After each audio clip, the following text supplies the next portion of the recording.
What would you do if you or someone you cared deeply about had an aggressive cancer and you heard about a medicine that has shown potential to actually kill the cancer cells?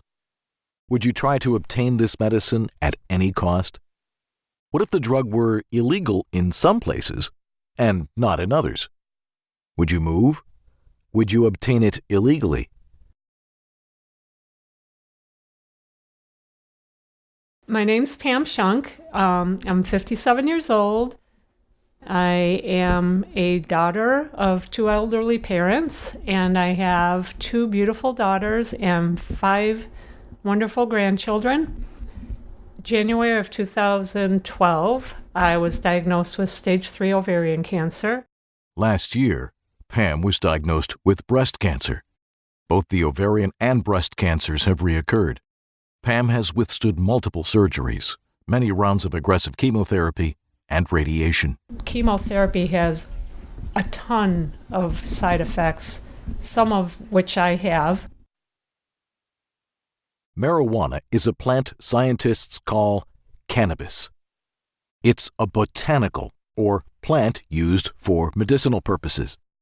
Growing medical marijuana is a high-tech indoor farming operation. Different hybrid plants are grown and harvested at different times within their life cycle to develop plants that target specific medical treatments. These medicines, which use the flower tops and leaves, are delivered in different ways. Well, there's a number of ways to use the drug. Certainly with children, you get this image of, children smoking joints or something like that. That's not the case. In most cases, the children are given the oil extract from the plant, and that is either put in their food or something like that. And that's how they get the medicinal marijuana into their system. There's vaporizers and other things that are also, you can make it into a food form and make it edible. So there are other ways other than smoking to ingest the marijuana, but some people can't do that. Some people have difficulties swallowing and eating, and it's just not possible for them to take it that way. So there's no reason really to limit the ways that the person can take the drug. There's no long-time side effects from it long-term. There are no cases of anyone ever dying from marijuana. The use of medical marijuana is a compassionate idea. People really need it. I've heard from people throughout my district and throughout the state. We've heard testimony from families whose children are affected by seizures who could benefit from medical marijuana. So there are a number of uses for it that will definitely benefit people who are very, very sick. And we want to make sure that those opportunities are there for them to use a drug that can actually help them and ease their suffering. I want medical marijuana to be legal now. We can't wait.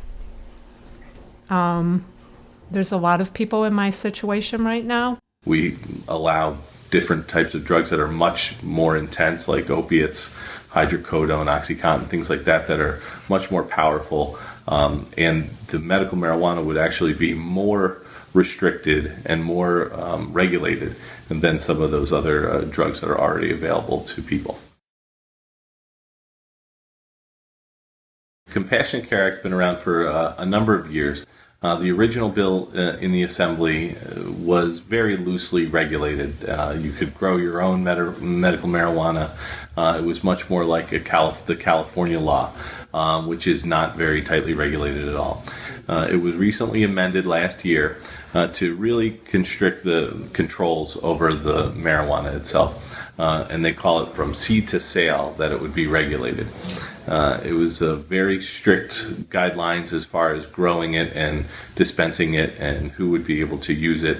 So with those changes, I supported it. So please contact your senator and encourage them very strongly to move quickly on this bill so that people like me and other people who it might be a life or death issue for have the opportunity to at least try medical marijuana. You got to reach out, be engaged, talk to your state elected officials, and try to get some pressure put on to get that at least out onto the floor for a vote.